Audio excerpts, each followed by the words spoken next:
listen to this. Baloney. You won't know. He doesn't stand for baloney.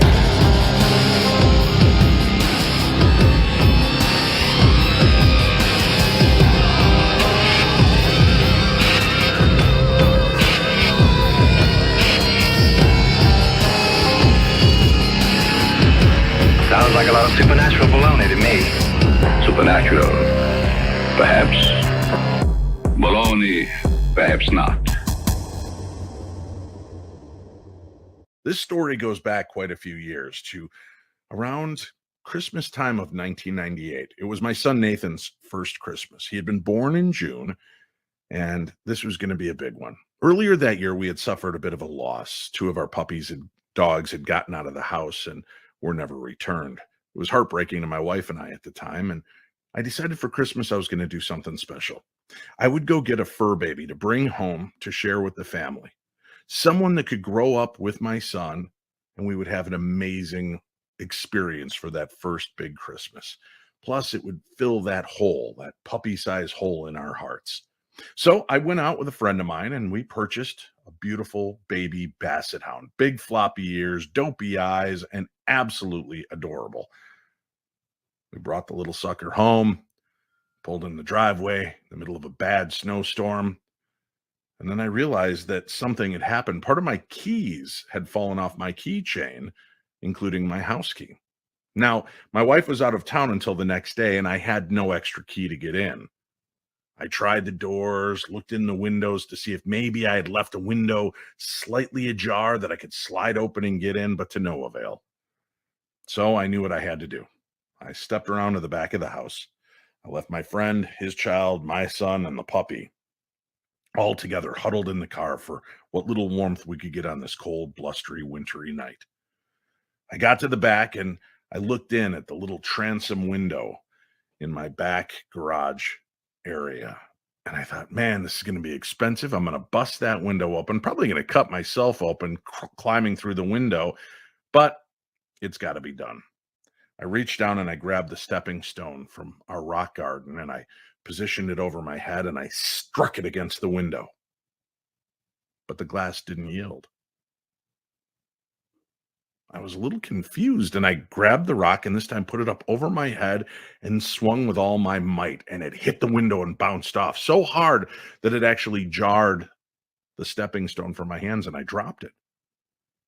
With a little exasperation and maybe a dash of desperation, I looked up to the heavens and I said, "All right, God, if you have a better idea, I'm listening."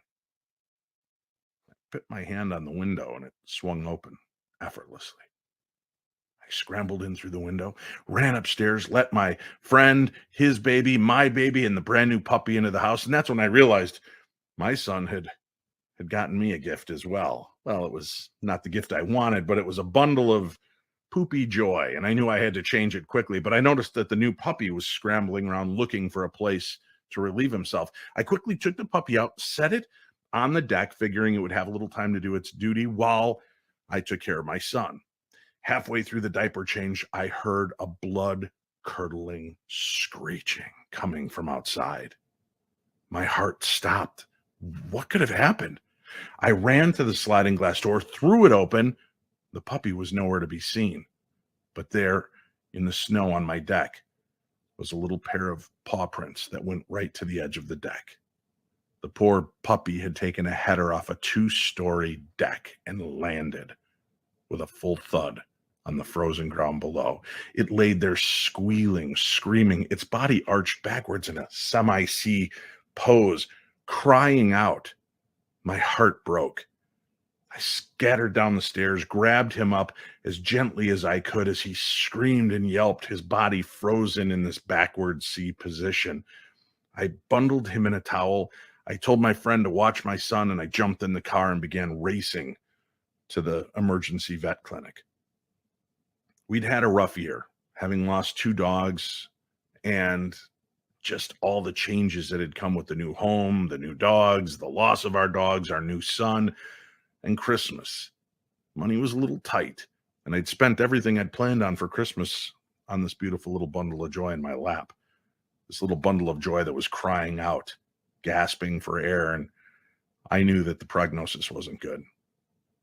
So as I sped off to the emergency vet, I put my hands on the puppy and I just said, God, I need your help here. This has been a horrible, horrible year with lots of change, lots of stress, and some dark clouds. And although we've had the beauty of my son being born, there's been so many other losses and so many other little hiccups.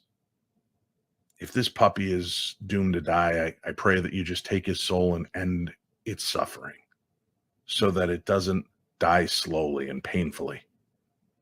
And with that, the little fellow went limp in my hands, and he didn't stir. I felt a little sigh of relief because he would no longer be in this pain.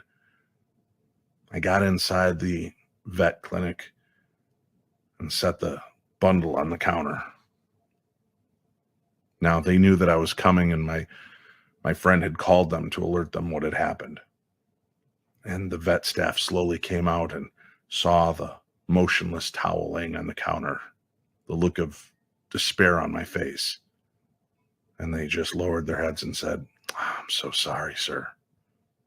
When suddenly the towel began to stir, there was some motion from inside the towel.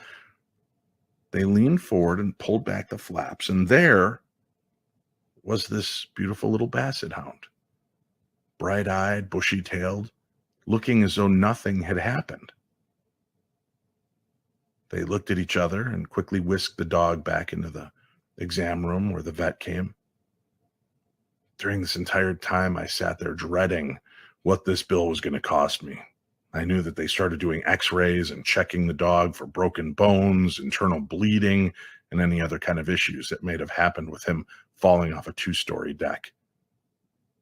After what seemed like an eternity, but was more than about 45 minutes, they returned with this little fluffy bundle of love cuddled up in their arms, sleeping. The vet came over and he said, when did you get this dog? I said, I just got him today. And he said, wow. And this all happened in the last few hours? And I said, yeah. I said, how bad is it? Mr. Schrader, we checked this dog over tip to tail. There's nothing wrong with your dog. He's absolutely fine. I can't even see any tender spots on him. Every place I touched, he just seemed to want more pets and cuddles. So I looked at him and I nodded, almost confused. And I said, all right, well, what do I owe you? And with that, the vet broke into a large smile and kind of looked at the vet techs around him. And he said, you know what? It seems like I didn't really do much for your dog here. And somebody else must have actually taken care of this dog before you even got in the door. Now, apparently, the vet had overheard me talking to one of the vet techs who was still at the front desk when I told her about my desperate race to the animal hospital and my prayer to God, thinking that I'd lost the dog. So with that, I was on my way home with this beautiful little dog, completely 100% healthy. Now, before I left, he said, what's the little fellow's name? I said, I don't know. I haven't even had a chance to name him. And he said, well, if I were you, I'd name him Lucky. And that's who he became, Lucky the dog.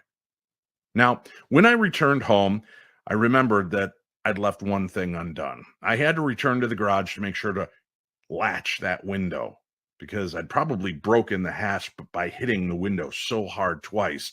That's what allowed it to swing open. And when I got in and went to the window, it wouldn't budge.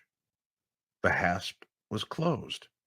I walked out and went to the window from behind, outside again, and pressed on it, and it would not budge. The window would not budge. The glass was not broken. The frame was not broken. The latch was not broken.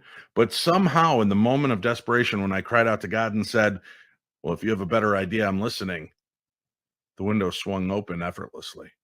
So I like to look at this moment as a fun little holiday miracle, just a few days before Christmas, and a remarkable way to end my year on a high note. I hope for you and all of your followers that their holiday season is filled with a little bit of that magic this year. None of the tragedy, but all of the happiness and love. So thanks a lot for letting me share my story with you and with your followers. Merry Christmas to all, and to all a good night.